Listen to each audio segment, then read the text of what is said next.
इस बीच आपको सीधे राजधानी जयपुर लेकर चलते हैं। पूर्व सीएम अशोक गहलोत क्या कुछ कह रहे हैं, तो पार्लियामेंट ऐसा ही चलता है असेंबली का, तो जो बर्निंग इश्यू होते हैं उनको सरकार खुद शिव मोटो उठाती है। अतिवृष्टि हो गई मान लीजिए, तो सरकार को कहना चाहिए कि हम अपना स्टेटमेंट देंगे और उस पर बहस करवाएंगे। अगर तमाम एमएलए साहबान बोलते, माननीय सदस्य बोलते विधानसभा के, उसके पहले कंसर्न मंत्री जी अपनी बात कहते, जो स्थिति बनी राजस्थान में अतिवृष्टि से वो बताते, उसके बाद में सदन में बहस होती तो ज़्यादा अच्छा होता। उससे सरकार को फ़ायदा है, उनको पूरा फीडबैक मिलता। उसके आधार पर गिरदावरी, स्पेशल गिरदावरी होनी है, किसी को राहत देनी है तत्काल, या किसी के लिए सर्वे करवाना बाकी है। अलग अलग जिलों की अलग अलग स्थिति है, पर स्थिति अजीब सी बन गई है, उसके लिए भी सरकार तैयार नहीं है। तो आप सोच सकते हो कि सरकार की मंशा क्या है। बाकी तो बेरोजगारी बहुत भयंकर है, वो राइजिंग राजस्थान कितना बड़ा एक फैनफेयर कर दिया पूरा दुनिया के अंदर, देश के अंदर। पता नहीं कौन सी इवेंट होने जा रही, कितना इन्वेस्टमेंट आएगा। रोजगार तो मिल नहीं रहा लोगों को, और इन्वेस्टमेंट आ कहाँ रहा है। तो बातें कई तरह कहने की है। हर इश्यू को जूली साहब ने अपने तौर तरीके से सबको विश्वास में लेकर के विधायकों को जिस प्रकार से एक के बाद एक उठाए प्रतिदिन, एक मैं समझता हूँ कि एक अलग मैसेज गया और सरकार पूरी तरह एक्सपोज हुई, तब मैं कह सकता हूँ। आज निष्ठा का मामला उठाया नेता, और आपका जो ये निष्ठा वाली बात है, ये बहुत इम्पोर्टेंट बात है।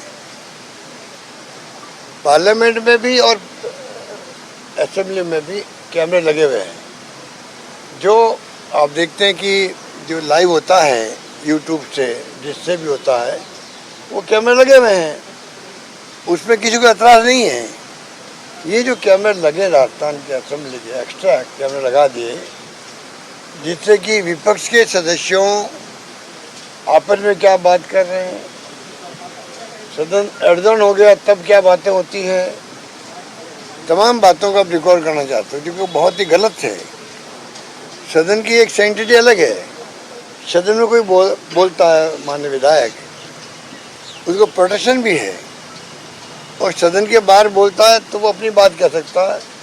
उसका भाई मीडिया वाले जजमेंट करते हैं या कोई आपस में आरोप लगाओ, प्रत्यारोप लगाओ, अलग बात है। पर सदन के बाहर बोलना, और असेंबली चल नहीं रही, एडजर्न हो गई है, ये दो चार सारी बोले थे। अब उनके मुझे क्या बात, उन्होंने खुद ने कहा एक जुमला था या क्या कहते हैं उसको, मुहावरा था, और मैं बोल गया। उसको इश्यू बना के 1 घंटा बहस करवा दी उनके एब्सेंस के अंदर। एक इतना सीनियर एमएलए थे, वो एमएलए हैं, पीसीसी प्रेसिडेंट हैं, 1 घंटा उनकी एब्सेंस में बहस करवाओ, और क्या क्या मेंबरों ने कमेंट किए आप सोच सकते हो। और फिर क्या कमेंट कर दिए खुद ने, स्पीकर ने, अभी तक उस कमेंट को हटा नहीं पा रहे हैं।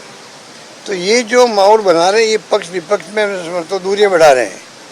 जबकि लोकतंत्र में एक हद तक आलोचना जम के सुने सत्ता पक्ष, आलोचना जम के करे विपक्ष, जिसे फायदा है पब्लिक को, ये सब ठीक है, पर सीमा पार नहीं होनी चाहिए। इस प्रकार का बहस करवा के उन्होंने सीमा पार करी, और मैं समझता हूँ कि वो अच्छी परंपरा नहीं है। अब जो कैमरे लगाए हैं, ये तो जांच होनी चाहिए, जांच होनी चाहिए। क्या कैमरे लगा सकते हैं? क्या कैमरे स्पीकर के आदेश से लग सकते हैं क्या? बिना जो असेंबली है उनके खुद के कायदे कानून होते हैं, क्या उससे हटके आपने लगवाए हैं या कैसे लगवाए आपने? सही जवाब देने के लिए कोई तैयार नहीं है।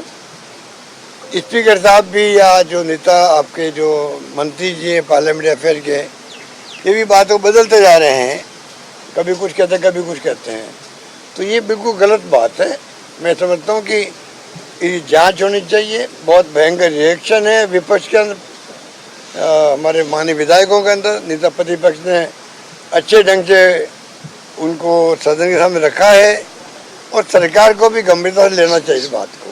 मेरा मानना है कि ये परंपराएं जो पैदा हो रही है राजस्थान में, ये उचित नहीं कह सकते। क्या आपको लगता है कि अगले सत्र से पहले ये कैमरे हट जाएंगे इस विरोध के बाद? ये तो पता पहले कैसे कर सकते हैं, भविष्यवाणी करें क्या? नहीं, उम्मीद है क्या? उम्मीद भविष्यवाणी थोड़ी कर सकते हैं, उम्मीद तो दुनिया का है। इनसे क्या उम्मीद करें?